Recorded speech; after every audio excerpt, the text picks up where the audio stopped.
Santo. Amén. Señor Jesús, Santísima Virgen María, en esta mañana queremos pedir su compañía, su presencia, para que este programa sea guiado por el Santo Espíritu de Dios, para que todo lo que vamos a hablar, para que todo lo que hoy vamos a aprender se quede en lo más profundo de nuestro corazón y produzca frutos grandísimos para nuestras familias, para nuestros matrimonios, para nuestros hijos. Te suplicamos, Santo Espíritu de Dios, que nos des las palabras necesarias para poder llegar a los corazones de todas las personas que nos están viendo y que podamos transmitir lo poco que hemos podido aprender para que produzca grandes frutos en todos los que nos ven. Bendita sea tu pureza y Eternamente lo sea, pues todo un Dios se recrea en tan graciosa belleza. A ti, celestial princesa, Virgen Sagrada María, yo te ofrezco en este día alma, vida y corazón. Mírame con compasión, no me dejes, Madre mía. Mi corazón a tus plantas pongo, oh Divina María, para que a Jesús lo ofrezcas junto con tu lágrima mía. Amén.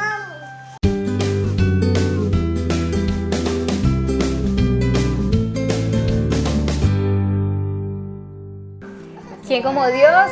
Nadie como Dios. Y después de Dios, Nadie como María. Bueno, un saludo muy especial, sobre todo a las personas que nos ven, a todas las casaditas, esposas, madres, a todos los esposos, padres también que nos ven, y los que son solteros también bienvenidos a este programa. Como saben, habíamos empezado con el libro de Conchita, el diario espiritual de una madre de familia, y ahora hemos retomado una lectura impresionante de una familia que ha llegado a los altares y que tiene muchísimo para enseñarnos. Entonces no queríamos dejar pasar este programa para leerlos, para compartírselos, porque nosotras que hemos tenido la oportunidad de profundizar en la vida de ellos, nos hemos dado cuenta que son un ejemplo a seguir, que nos muestran la santidad como algo tan alcanzable desde nuestro estado de vida. Entonces por eso vamos a leerlos. Son Celia y Luis Martín, los papás de Santa Teresita del Niño Jesús, y de otras más beatas y otras mujeres que fueron muy virtuosas y que están incluso en su proceso de beatificación y santificación. Entonces, bueno, pero antes de comenzar, queremos leer algunos mensajes para que ustedes sepan que sí las leemos, que sí los leemos, que nos pueden escribir, y hoy queremos saludar a algunos de ustedes. Bueno, nos escribe Maritza, dice: ¿Quién como Dios? Muchas gracias por este hermoso programa. Actualmente estoy en proceso de consagración, llevo 5 meses y sus palabras me llenan de esperanza. Me quedo con esta frase que me encantó: Señor, llévame a la vocación donde yo sea capaz de amarte. Dios las bendiga. Muy linda esa frase, porque de alguna manera fue como que en lo que se enfocó el programa todo el tiempo, y es verdad, la vocación es poder amar a Dios desde donde nos pone el ya, el hoy. Entonces, gracias Maritza por tu saludo y unidos en oración. Bueno, y tenemos el comentario de Guadalupe Zamora que nos dice: qué bello programa, muy edificante para mí en estos momentos, porque tengo una hija de 12 años que me hace muchas preguntas sobre dónde Dios la quiere a ella. Gracias muchachas por ayudarme con eso. Un saludo para ti, Guadalupe. Realmente Dios nos habla a través de los acontecimientos, y ahí también se descubre la vocación, ¿cierto? O sea, que Dios propicia todo para que nosotros busquemos y le correspondamos a Él. Realmente Dios quiere que nosotros encontremos cuál es nuestra vocación. Él quiere que nosotros seamos felices. Bueno, entonces, como les estábamos contando, vamos a hablar un poquito sobre la vida de dos grandes esposos santos que ya están en los altares, y que su vida cotidiana es como tan alcanzable, tan rica de leer, de querer imitar. Entonces, para hoy vamos a leer este pequeñito que es de la colección de honor, que habla sobre Celia y Luis Martín. Van a haber otros momentos en que vamos a leer también de historia de una familia. que también se los compartíamos hace 8 días. Entonces, bueno, en la vida de nuestros 2 esposos, el vuelco fue decisivo. Conocerán la fase gozosa y laboriosa con los nacimientos, la fase dolorosa, los duelos y tribulaciones aceptados con fortaleza y serenidad para desembocar en la fase gloriosa, el día en que Teresa, canonizada, llevará su nombre a los altares. Es el 22 de febrero de 1860 que la señora Martín conoció el orgullo de ser madre, dando a luz una niñita, que llamaron María Luisa. Durante el embarazo se había conversado que los niños serían bautizados enseguida y que todos tendrían el nombre de María y los hombres se les agregaría el de José. Ay, qué hermoso eso. Hay algo que me parece muy bonito al principio que decía que pues íbamos a conocer de la historia de ellos sus momentos de gozo, sus momentos dolorosos. En esos días conversábamos con unos misioneros que se van a casar y compartíamos eso, que nosotros en el matrimonio hemos tenido momentos muy bonitos, de mucha felicidad y momentos difíciles, momentos de lucha, pero que saber que en todos esos instantes Dios nos acompaña. Qué rico que podamos descubrir por nuestra consagración que la Virgen María está ahí, por el estar en gracia de Dios. Dios habita en nuestras casas, en nuestros hogares y que no importa lo que se venga, contarle que lo tengamos a Él, o sea, que tengamos al Señor en nuestro hogar, en nuestro corazón.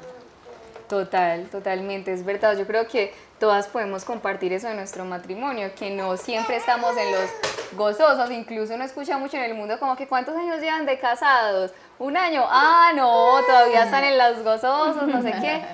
Pero no, incluso dentro de 1 año se pueden experimentar dificultades, alegrías, esa es la vida del matrimonio, hay muchos altibajos, pero el sufrimiento incluso lo hace a uno más unido a su esposo, ¿no les parece? O sea, uno se une muchísimo más a ellos, los hace pensar en equipo, trabajar en equipo. Y bueno, vemos que los santos es una alegría y una dicha ver que ellos no fueron exentos de eso. Uno cree que los santos en todo pues no tuvieron ningún sufrimiento, todo fue perfecto y es bueno ver que en ellos pues no todo fue así.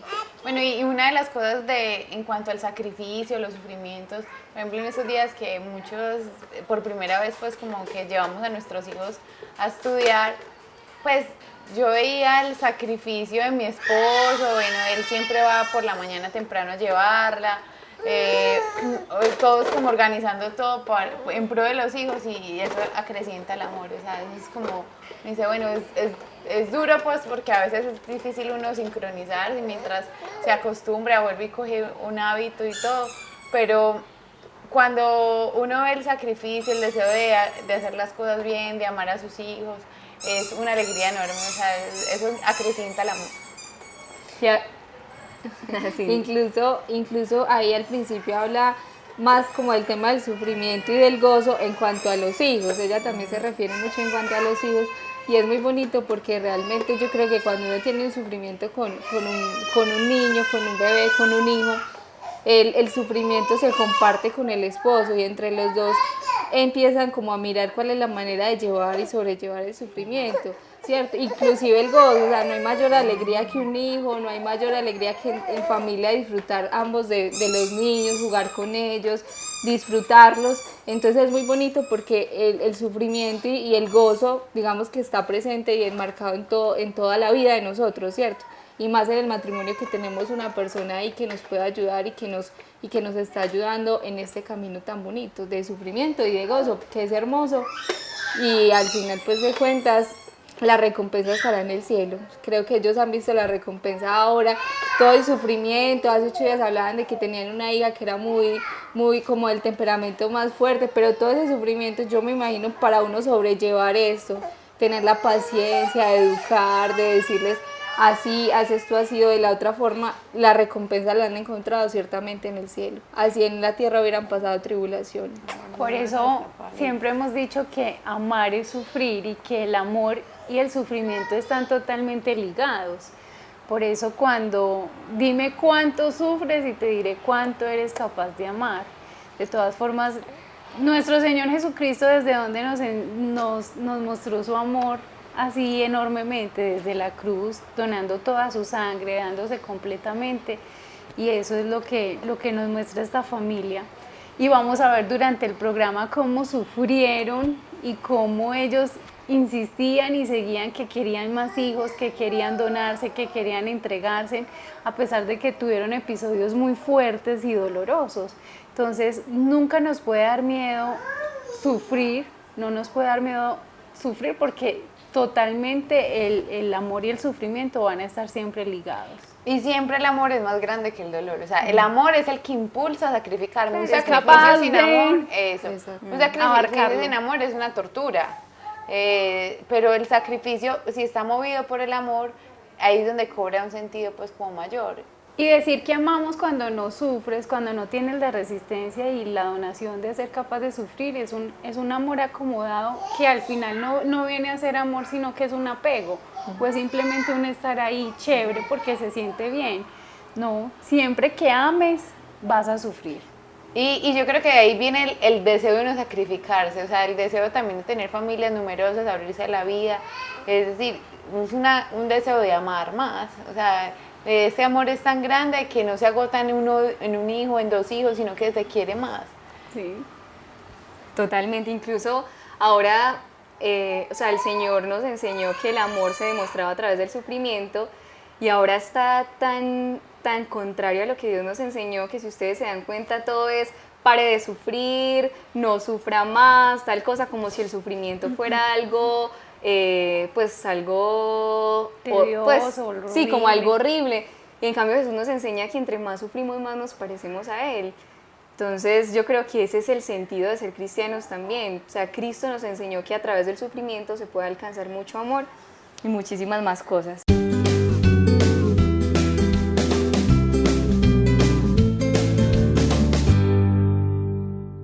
Cuando el señor Martín se presentó a la parroquia para bautizar a su primera hija, el vicario se sorprendió al verlo tan feliz. Se sorprendió aún más cuando don Luis le dijo: es la primera vez que usted me ve para el bautismo, pero no será la última. Hermoso. De hecho, el 8 de diciembre del mismo año, recordándose de la gracia del primer nacimiento, Celia se volvió hacia la Virgen para pedirle un segundo hijo. El 7 de septiembre de 1861, María Paulina hacía su entrada al mundo. Luego, el 3 de junio de 1863, fue María Leonida. Con ella empezaron las inquietudes maternas. Era una rubiecita con ojos azules, de contextura delicada, netamente diferente de las dos primeras, que eran dos morenitas llenas de vida. En las cartas de Celia se percibe la alegría de ser madre, en especial en las primeras gracias que hacen las niñas. Celia no tenía miedo a los embarazos. Lo manifiesta claramente cuando, al saber que una mujer de la religión había tenido trillizos, dijo: «Oh feliz madre, si tuviera yo solo mellizos, pero no conoceré jamás esta felicidad. Me gustan los niños hasta la locura. Es tan lindo dedicarse a los niñitos». Uy, no. Impresionante. La tenían clarísima. La tenían pero súper clara. Hermoso, el papá como le dice, bueno, es la primera vez que vengo acá y no la última. Acá nos muestran dos cosas. Una, pues el hecho de que siempre vieron sus hijos para entregárselos a Dios. O sea, no es la primera vez que venimos a bautizar a nuestros hijos. Y otra, pues que vamos a venir más veces. O sea, esa apertura a la vida que también tenían estos santos, impresionante. Y aquí me lleva a pensar en algo. No sé si ustedes han escuchado, incluso yo acostumbro que mis hijos nacen y al domingo buscar al padre para que padre bautícemelo en cuanto más rápido se pueda, muchísimo mejor. Y hay personas ahora que se escandalizan de eso, o sea, dicen, pero Dios mío, es un bebé. Eso se bautiza uno es cuando tenga la conciencia, cuando uno elija, cuando uno sepa pues por dónde se quiere inclinar, qué es lo que va a decidir, hay que dejarlos decidir a ellos. Incluso este domingo estaba en el bautizo de mi sobrinita y el padre decía, en cuanto a ese argumento que nos dice el mundo, decía, a ustedes le preguntan a sus hijos para aplicarles la primera vacuna, la que le aplican el primer día de vida. Con seguridad que no, ¿cierto? Nadie lo hace. Y las siguientes vacunas, las de los 2 meses, las de los 6, las del año, uno no le pregunta a los hijos eso. Yo creo que eso mismo tiene que pasar con la fe. O sea, no es esperemos a que ellos elijan, esperemos que ella tenga la conciencia para decir, mami, papi, bautízame. No, eso es un regalo y los regalos uno no le dice, hijo, ¿quieres este regalo? No, o sea, es un regalo que uno le da y que uno sabe que lo está haciendo hijo de Dios, ciudadano del cielo. No hay que esperar a que sea grande para que esto pase. Claro, de todas formas, cuando uno tiene un bebé, lo primero que hace que es alimentarlo, porque sabe que con ese alimento ese cuerpo va a resistir, va a vivir. Asimismo, ese es el alimento para el alma, es hacerlo hijo de Dios, es hacerlo miembro de una iglesia a la cual nosotros participamos. Y si nosotros participamos de ella, lo que queremos es que nuestros hijos también participen. Decía el padre hace 8 días, que también celebrábamos hace 15 días, celebrábamos el bautismo de Jesús y decía, ustedes no le preguntan a su hijo, no van a esperar a que cuando nazca, ay no, vamos a ver qué leche le va a gustar más, si esta marca o la materna, no, ustedes le dan la leche que ustedes prefieren y la que ustedes consideran que es la mejor. Así mismo deben hacer con el sacramento, es que el sacramento es algo grandísimo. A uno le da pesar porque hay personas que se hacen llamar espirituales y le dicen a uno, pero usted cómo se va, digamos que acaba de tener una cesárea, casi que mejor dicho que no puede ni caminar y cómo se va a ir a bautizar a su hijo. No, espérese por lo menos 2 meses, no. O sea, cuando uno tiene claro lo que es el sacramento del bautismo, uno sabe que no hay nada que pueda impedirlo. O sea, yo recuerdo que cuando más adelante vamos a ver cómo a Teresita el papá salió corriendo también a darle este sacramento porque ellos entendían la magnitud de este sacramento. Es que es el primer sacramento que recibe un niño y es la apertura a lo que van a venir después. Después ya él mismo tomará la decisión de seguir con esos sacramentos, el del matrimonio, el de sacerdocio, en fin, muchos. Pero que el primero sea el regalo que nosotros como padres le damos a nuestros hijos y que sea lo más pronto posible. Y no es, o sea, la gente no se escandaliza porque hacen un montón de rituales cuando nacen los niños. O sea, uno quiere que sus hijos se protejan, estén bien, que Dios los cuide, que entregárselos al Señor. Y se escandalizan de eso, pero no se escandalizan de unas manillas que les ponen, que para que no el les, mal de ojo y que no no sé les qué. pase nada y que no sé qué. Hacen un montón de cosas que para cuidar incluso su salud y todo. Pero no se hace para cuidar el alma, o sea, que es tan importante, que todos vamos a morir y lo que queda es lo que vivamos en nuestra vida espiritual. Entonces yo creo que es motivarnos a pedirle la gracia al Señor de bautizar, incluso hacer un apostolado, qué niños conoces y preguntarles si ya son bautizados y de pronto acercarles a esas familias al bautismo. Leer el catecismo donde habla del bautismo, porque la iglesia recomienda el bautismo desde pequeños. Y algo muy bonito que decía es que ella, para el segundo hijo, fue donde la Virgen y le pidió que le diera la gracia de ser nuevamente madre. Es muy bonito porque realmente yo creo que todo hijo es una bendición y todo hijo hay que pedírselo al Señor con el corazón, hay que entregárselo. Lastimosamente hoy en día pues a causa de tanta cosa, que embarazos no deseados, que embarazos nos han dicho pues eso, pero es que realmente ese hijo fue deseado y querido por Dios, o sea, ese hijo Dios nos lo está dando y Dios lo ama infinitamente, entonces como ese regalo debemos amarlo también nosotros y qué bonito que siempre que nos demos cuenta de pronto que estamos en embarazo, que tenemos de pronto la sospecha, uno no sabe decir, bueno Señor, si estoy en embarazo te entrego desde ya a mi hijo, que sea según tu voluntad, me abro a la vida si es tu voluntad, ¿cierto? Porque realmente los hijos sienten todo desde el vientre y si uno, digamos, hay momentos en los que dice, Dios mío, pero otra vez, que era ella, decía, no, qué rico tener hasta mellizos. Con la que tuvo trillizos, pues ella decía que quería tener mellizos y uno dice, Dios mío, mellizos, ay Jesús, ¿será que sí seré capaz, cierto? Uno dice, si con uno como que me veo un poquito a veces enredada ahora con 2 al mismo tiempo, pero es que realmente es eso, es un regalo de Dios y es un hijo que Dios deseó y nos quiso regalar a nosotros, nos quiso compartir a nosotros. Y la mentalidad antivida que hay hoy en día, o sea, es que hasta nosotras decimos, uy, no, trillizos, o sea, uno como que a veces lo cuestiona, uy, no sería capaz. Y en esa época que veían todos los hijos como una bendición. Recuerdo que cuando tuvimos en nuestra primera hija nos decían, ¿y en serio todavía quieres más? O sea, como que esos primeros días que uno casi no duerme. y mírelo a él, a Luis, o sea, recién un bautismo y vengo con más, o sea, en sus primeros días, pero seguían su deseo de tener una familia. Sí, Jessy, pero es que mira numerosa. que hace 8 días hablábamos de la vocación y yo digo que la vocación, como decíamos, es un llamado. Sí. Pero tú tienes que sentir ese llamado y cuando tú sientes el llamado a casarte, tú no puedes tener la mentalidad de que yo me siento llamada a casarme porque yo lo quiero tanto. O sea, no, o sea, tiene que ir más allá de ese llamado es a que si te vas a unir con esa persona es porque vas a formar un hogar. ¿De cuántos hijos? Tú no sabes. Pueden ser 3, puede ser 1, puede ser ninguno. Pueden ser 6, 10, no sabemos si ese llamado viene para que sean muchos hijos o pocos hijos o nada de hijos, eso solo lo sabe Dios. Pero es muy bonito porque ahí en el testimonio veíamos cómo ellos se casaron clarísimos de que iban a formar una familia y que solo Dios debía de saber cuánto era el número, porque ella siempre anhelaba más y él desde que fue a llevar su primer hijo a bautizarlo le dijo, es el primero de muchos que vendrán porque aquí voy a estar con seguridad que cada año, como que él la tenía clarísima.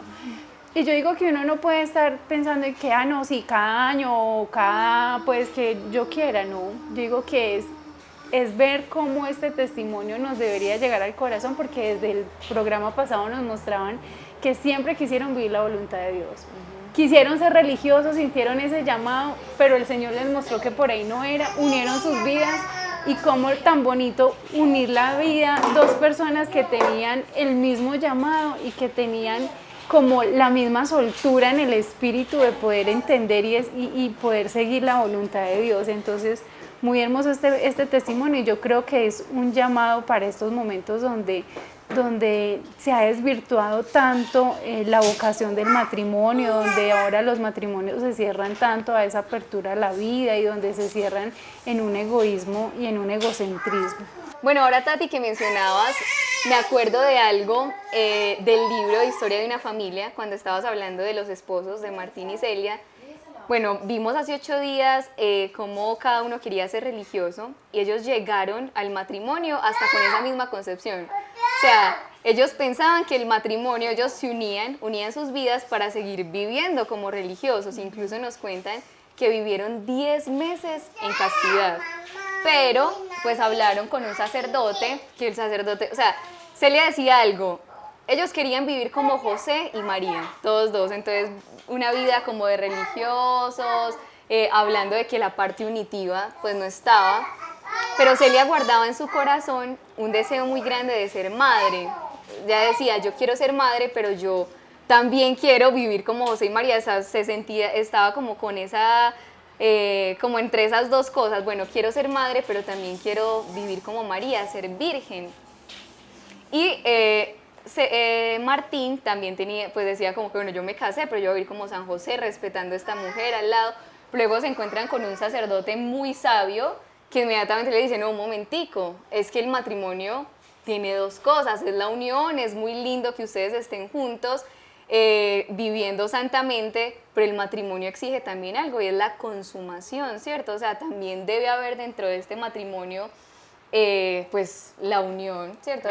El acto conyugal, las relaciones sexuales, y dicen que entonces inmediatamente después del consejo de este sacerdote, pues ellos empiezan a vivir así, y tan hermoso pues que inmediatamente se enamoran de la vida, y qué teso porque ahora eso está al revés completamente, o sea, uno se casan porque es que para estar juntos todo el tiempo, porque ahí sí podemos tener relaciones, por decirlo así, y se acaba con el otro paso que también es la procreación. O sea, qué importante entender que el matrimonio tiene dos fines, como nos lo dice nuestra amada iglesia, y es el fin de la unión, pero también el fin de la procreación. Yo creo que el sacerdote fue algo fundamental en esta unión, porque pues obviamente ellos querían ser como Jesús y José. como José y María, pero obviamente llegó ese ángel que les dijo los fines del matrimonio, lo importante de que ese matrimonio pudiese formar una familia, porque miren la familia tan hermosa que nos regalaron. Voy a leerles un numeral de la Gaudio. En el numeral 50 dice: el amor que lleva a un hombre y a una mujer a casarse es un reflejo del amor de Dios y debe ser fecundo. Es importante porque nosotros en estos momentos no podemos decir que nos vamos a casar y ay, sí, vamos a ser como José y María, no, porque para eso tú te puedes quedar de religioso o de religiosa y listo, pero si deciden unirse es porque quieren formar un hogar, de que quieren procrear, de que quieren unirse. Ahora hay matrimonios que se casan, se unen, pero Dios no da hijos, y también es totalmente válido, y también son matrimonios que glorifican al Señor. Pero, o sea, no se cerraron, No sino se que cerraron. biológicamente no pudieron. Claro, biológicamente. Y ahí yo les recomendaría, porque alguna vez lo hablamos en el programa, tuvimos un programa de paternidad responsable, del método, ojalá lo puedan buscar ahí dentro del listado de los programas, que es muy importante aclarar estos temas y ver que obviamente hablamos de una apertura a la vida con una paternidad responsable. Y yo creo que ahora la sexualidad está muy desvirtuada y uno cree como que es entonces contraria al plan de Dios, y no es así. Incluso hay personas que dicen, no, es que yo no voy a tener relaciones con mi esposo porque es que yo quiero ser como toda de Dios, como que si la sexualidad se contrapusiera al plan de Dios, y no es así. O sea, esto hace parte del plan de Dios, Dios lo quiso así, es algo hermoso. Claro. Incluso Christopher West tiene un libro muy bueno, se llama Buena Nueva sobre Sexo y Matrimonio, citando a la teología de Juan Pablo II, donde nos muestra que la sexualidad no se contradice con el plan de Dios, por el contrario se complementa, y hace como hasta una analogía muy bonita, diciendo cómo Dios se entrega a nosotros y que eso mismo pasa.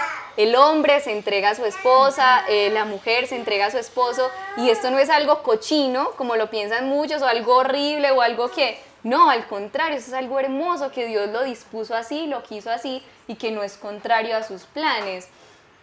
Obviamente, también hay que decir que la sexualidad debe ser bien vivida, ¿cierto? Que tenemos muchas cosas que ya podemos, pues iremos a profundizar en otros programas más sobre eso, sobre moral sexual matrimonial, que no es como que es mi esposa, entonces puedo hacer ya lo que sea, pues, y cosas horribles, sino no, una sexualidad bien vivida, hermosa, bonita, eso hace parte también del plan de Dios, y que obviamente estamos llamados nosotros como esposos, como esposas casadas, a vivirlo, ¿cierto? La sexualidad en el matrimonio tiene dos fines, el unitivo y el procreativo. No siempre quedamos en embarazo, pero siempre nos debe unir, ¿cierto? Porque debemos estar pues en esa donación mutua. De hecho, por eso las argollas, porque yo te entrego mi cuerpo, tú me entregas el tuyo. Y yo quiero invitar a todas las personas que de pronto han vivido una sexualidad desordenada antes de su matrimonio o incluso en su matrimonio, que empecemos a pedirle desde ya a San José, a la Virgen María, que nos ayuden a vivir ordenadamente nuestra sexualidad, que le pidamos al Señor que nos purifique los pensamientos, los sentimientos. ¿Cuánto daño ha hecho, por ejemplo, la pornografía? ¿Cuántas personas se dañaron su mente, su manera de ver la relación sexual por imágenes que tienen pornográficas en su cabeza? Y eso hay que purificarlo, y que se purifica con la oración, con la mortificación, pidiéndole al Señor la gracia para poder valorar esa persona que tienes enfrente y no desear otro montón, sino la persona que tienes enfrente, que haya una unión no solo de sus cuerpos, sino también de sus almas. Y muy importante lo que dice de los dos fines, porque no es simplemente, yo no simplemente me voy a unir sexualmente con mi esposo para procrear y para tener hijos, sino que las relaciones sexuales engrandecen el amor entre la pareja impresionante. Es que se hacen uno solo, o sea, son uno solo cuando tienen esa relación sexual, y Dios bendice las relaciones sexuales, Dios se recrea, Dios es feliz en esas relaciones sexuales, porque sabe que ahí ese amor está engrandeciendo, se están uniendo muchísimo más.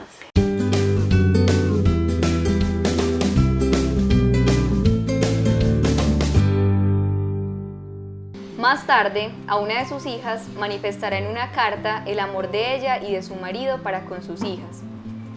Decía: Vivíamos solo para ustedes, eran toda nuestra felicidad y la hemos encontrado solo en ustedes. Ya nada nos pesaba, para mí era la gran compensación, por eso deseaba tener muchos hijos a fin de criarlos para el cielo. Hermoso. La unión de mis padres, dirá más tarde una de sus hijas, era perfecta.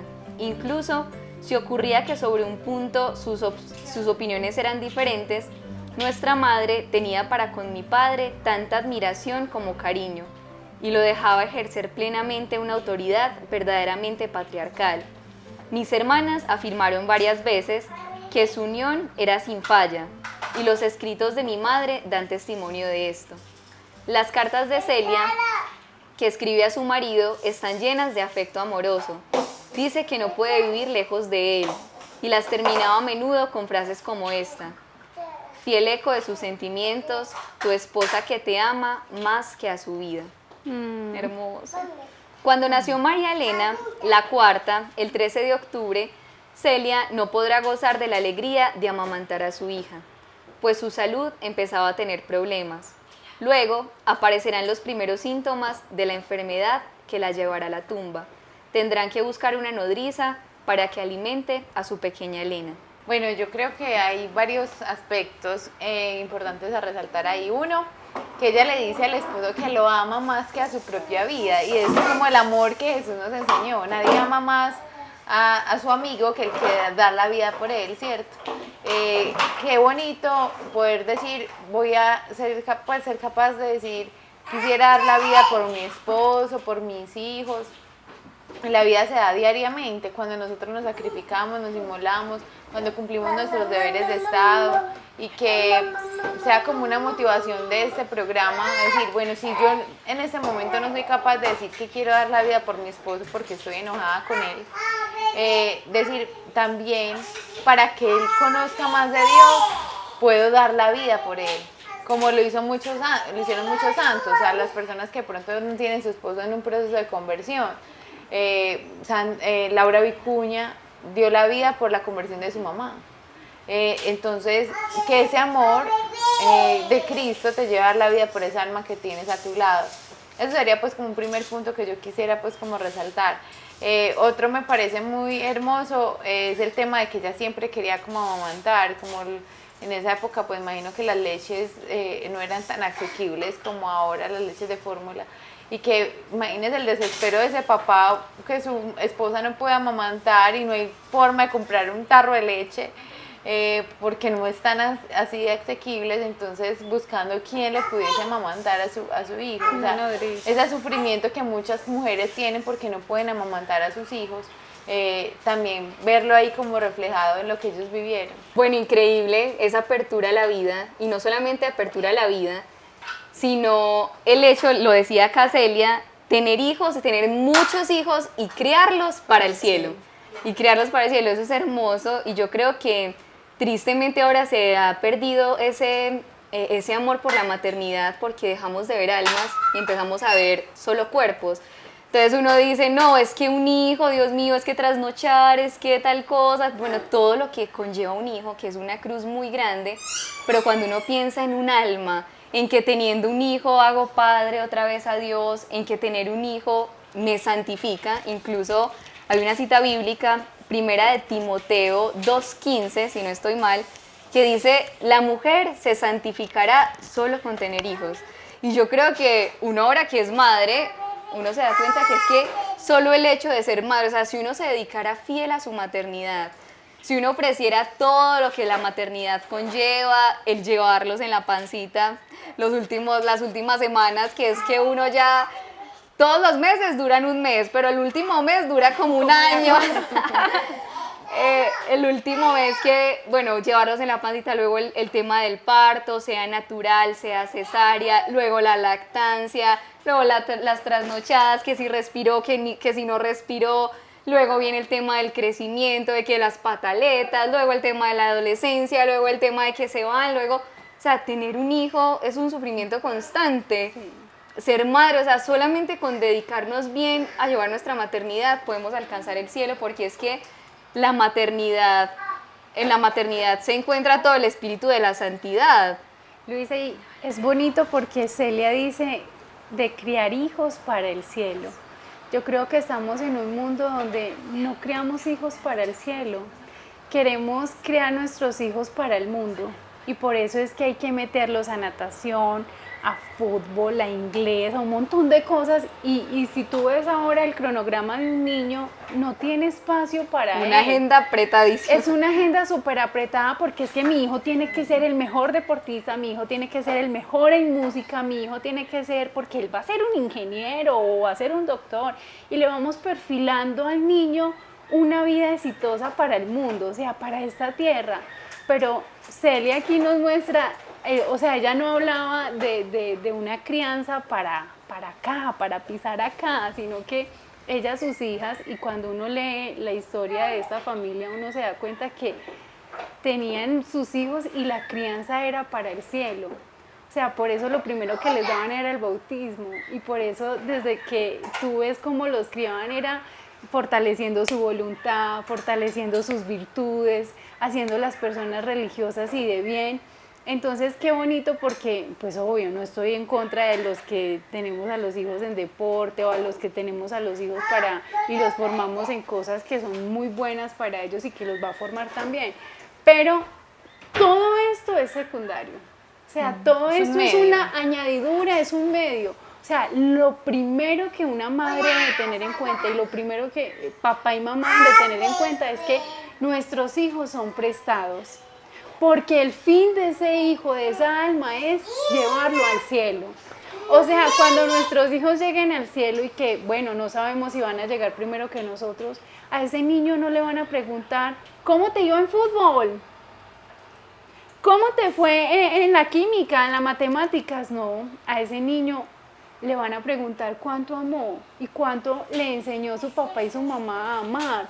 Si cuando se encuentre con Jesús, él va a reconocer a Jesús. O sea, tú te has puesto a pensar si tu hijo se muriera ahora y se encuentre con Jesús. Incluso ese saludo, ¿cómo va a ser? Nosotras, o sea, cuando nos encontremos con Jesús, o sea, Jesús nos va a preguntar, bueno, a ver, ¿qué tan profesional fue tu hijo? ¿Qué tan costoso era ¿Qué tan colegio? costoso era el colegio, la universidad, tal cosa? No, Jesús dice, bueno, ¿dónde está tu hijo? O sea, ¿dónde está tu hijo en estos momentos? Claro. Te lo presté porque es verlo también desde ahí como un préstamo que Dios nos hace. O sea, los hijos no nos pertenecen, Celia eso es y una Luis realidad. tuvieron hijos que murieron a muy corta edad, duraron meses, otros años. Pero yo ahora pensando cuando tú leías y ahora que estamos hablando de este tema, yo decía, Dios mío, si mi hija en estos momentos se muriera cualquiera de ellos, qué dicha que cuando se vea cara a cara con Jesús, él puede decir, ¡ay! Tú eres el que me hablaba mi papá y mi mamá. O sea, que mi hija no tenga que llegar allá como que rajada y decir, ¿dónde estoy? No te conozco. No, o sea, yo sé que esto se ve un poco caricaturista y todo, pero tiene mucho de profundo y mucho de serio en ese tema, porque papás y mamás, nuestros hijos tienen que llegar al cielo y los primeros que deben demostrarle en ese camino eres tú como papá, eres tú como mamá. Entonces yo creo que Celia ahí nos dijo en un poquito, en dos regloncitos, algo supremamente intenso. Que nuestro hogar sea un cielo y que nuestro hogar sea o sea, tanta la alegría y que se viva tanto a Dios, se ame tanto, que digan, eso no se va a encontrar en la calle. Y lo que yo voy a hacer afuera va a ser para lograr el cielo. O sea, si yo soy muy buen deportista, es porque ahí le estoy dando gloria a Dios. Claro. Si soy muy bueno en un arte, es porque ahí le voy a dar gloria a Dios, no por el arte en sí mismo. Y es muy triste ver cómo hoy, por ejemplo, tantos niños, yo por ejemplo que tengo niñas, ver que en las redes sociales las empezamos a dañar también, o sea, que parece y pose no sé cómo, que ponga la boca no sé cómo, que la maquillaje, que las uñas, que, o sea, empezamos a criarlos, pero no para Dios, para cumplir un montón de exigencias del mundo en cuanto a la vanidad, en cuanto al cabello, en cuanto a las uñas, en cuanto al maquillaje, en cuanto a la pose para la foto, o sea, qué triste que quizás está modelando no sé en dónde, pero no está llevando al cielo y va a dejarle un vacío en el alma. Sí, qué rico que nuestros hijos si quieran ser muy buenos deportistas, pero que cuando sean los mejores deportistas digan, esto es gracias a Dios, Para la gloria de para la Dios. gloria de Dios. Incluso retomando un poquito lo que decía Tati, es muy curioso porque la semana pasada, como que toda la semana, cada vez que iba a Eucaristía, siempre como que el padre nos hablaba de eso, el sacerdote nos hablaba de los hijos y ponía varios ejemplos. Lo traigo a colación porque es que realmente Luis y Celia se tomaron la tarea de educar hijos para el cielo, pero muy en serio. O sea, ellos realmente se dedicaron con toda la vida entera para educar a sus hijos en virtudes, para educarles a sus hijas que existe un cielo, que existe un Dios, que está la Virgen María. Todos se le enseñaban a ofrecer, porque justamente esta semana el padre nos decía, pues fueron como varias cosas, pero esta semana el padre nos decía que empezaron la preparación para la primera comunión y más o menos habían 100 niños. Y esos 100 niños el padre les preguntaba que si conocían a Dios, que, si, pues que en la Eucaristía estaba Dios, y que de los 100 niños, más o menos 80 niños respondían que no. Y le decían, y el padre preguntaba, ¿ustedes vienen a misa? Cuando mi papá me trae. Entonces, bueno, ¿y sus papás van a misa? No, casi nunca vienen. Entonces es realmente que, ¿cuál es el ejemplo que nosotros estamos dando? Si nosotros decimos, bueno, por cumplir, para que mi hijo, ay, la primera comunión, vamos a hacerle la fiesta, algo más social, pero no realmente el valor que tiene esto, pues este sacramento tan profundo de señales que realmente ahí está Dios, debemos pedirle ayuda, le rezamos a Dios, adoramos a Dios en la Eucaristía. Y muy casual porque el sábado estaba en Eucaristía con mi esposo y había una familia. Qué lindo ver una familia en misa, ¿cierto? Era el papá, la mamá y 3 niños. Y los niños estaban en la parte como de adelante y los padres estaban más atrás sentados, pero yo veía, Dios mío, qué ejemplo estamos dando nosotros como padres, porque atrás, digamos, el papá toda la Eucaristía estuvo pegado al celular. Entonces estuvo mirando el celular, no sé qué, y la mamá toda la Eucaristía estuvo masticando chicle. Entonces, claro, y los niños estaban adelante y volteaban a mirar a papá y a mamá. Bueno, mire para adelante que allá está Dios, ¿cierto? Entonces uno dice, Dios mío, realmente, ¿cuál es el ejemplo? ¿Cuál es el ejemplo que estamos dando? Y hay que tomarnos realmente en serio. Uno puede quedarse, no, pues que yo llevo a mis hijos los domingos a Eucaristía, yo sé que ahí estoy cumpliendo como padre, le estoy enseñando la fe, pero no solamente es eso, es el ejemplo que papá y mamá estamos dando. Y así fue muchas cosas, la verdad, esta semana, inclusive hasta quedamos como un poquito hasta escandalizados mi esposo y yo, porque el domingo también, una familia, domingo familiar, salimos, el señor, cuando salimos, de una que salió, iba con su esposa y con sus 2 hijas, y de una que salió, prendió, no un cigarrillo, sino marihuana. Y era ahí fumando delante de las niñas y yo decía, Dios mío, pues es que hasta dónde hemos llegado. Ya hoy en día las niñas deben ver como normal que fumar marihuana es normal, porque papá lo hace. Entonces como padres yo creo que es un llamado muy fuerte de realmente tomarnos en serio esto. Es que esta es nuestra labor, esta es nuestra tarea, es nuestra vocación, es nuestro servicio también a Dios de realmente llevar a esos hijos al cielo. Es lo más grande que podemos hacer, o sea, darles a Dios es lo más grande, lo principal, y de ahí cobra sentido todo lo otro, ¿cierto? O sea, una cosa no quita la otra. Si humanamente los podemos formar y muy bien en profesiones, en conocimientos, perfecto. Pero lo primero es Dios, porque ¿qué sirve un título y no tener la gracia, no tener a Dios en el corazón cuando nos muramos? ¿Qué? Porque es que nadie sabe cuándo nos vamos a morir. Incluso, aquí más adelantico, dice Celia que cuando estaba embarazada, se unió con Dios y el fervor de sus oraciones eran tan grandes que después del nacimiento se extrañaba si no veía en estos pequeñitos disposiciones a la piedad desde el despertar de su inteligencia. O sea, increíble que esa era su mayor preocupación, o sea, esa debe ser nuestra mayor preocupación, cuánto mi hijo está amando a Dios, cuánto mi hijo está siguiendo de Dios, debe ser como la preocupación más grande ahora que uno ve pues esto en Celia. Y que como decía Cindy ahorita, o sea, la formación empieza incluso desde el vientre, o sea, desde que están chiquiticos como está Laura, desde que no es como que no, esperemos a que llegue la adolescencia y yo ahí sí, mejor dicho, le empiezo a enseñar de Dios y tal cosa. No, es desde el vientre, o sea, que tanto mientras estás en tu embarazo oras por este hijo a Dios. Que nos cuentan de Celia que desde que estaban en su vientre, es más, incluso antes de que estuvieran en su vientre, se los pedía a Dios, se los consagraba a Dios. Yo quiero que mi hijo, yo quiero tener un sacerdote, yo quiero tener, que luego pues va a contarnos más adelante. Y bueno, en total Celia tuvo 9 hijos.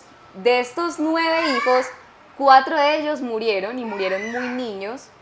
Entre ellos estuvieron los varoncitos, o sea, ella tenía el deseo, un deseo profundo en su corazón de tener hijos varones, pero adivinen para qué. Para ser sacerdote. Para ser sacerdotes, increíble, hermoso. Incluso lo bonito era que cuando estos hijos morían, ellos decían que corta fue su misión, pero que, o sea, yo tengo la certeza de que ya están en el cielo.